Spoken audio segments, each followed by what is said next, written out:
My name is Aneel Prasad Hegde. I am a former member of parliament from India. I belong to a party called Janata Dal United, meaning a People's Party, which is a social democratic party in India.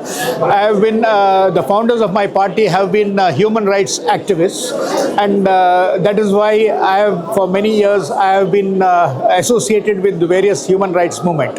This is very important. The moment I learned about Abdullah Öcalan, who is also known as the Mandela of the Middle East, he had been in prison for now almost 26 years.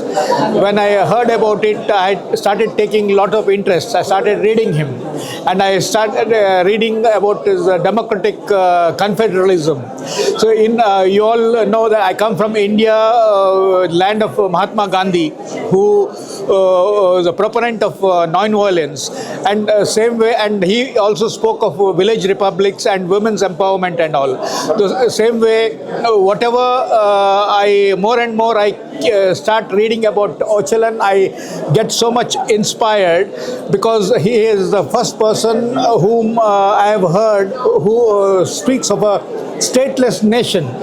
And in spite of, and I believe now that is the ultimate solution for the whole world. It is not only for me, for all the people who are human rights activists, for everybody, this issue should be an important issue. A person who's been in isolation for the last 26 years, where the moment I got an opportunity, I spoke in the presence of the India's External Affairs Minister and India's Home Minister.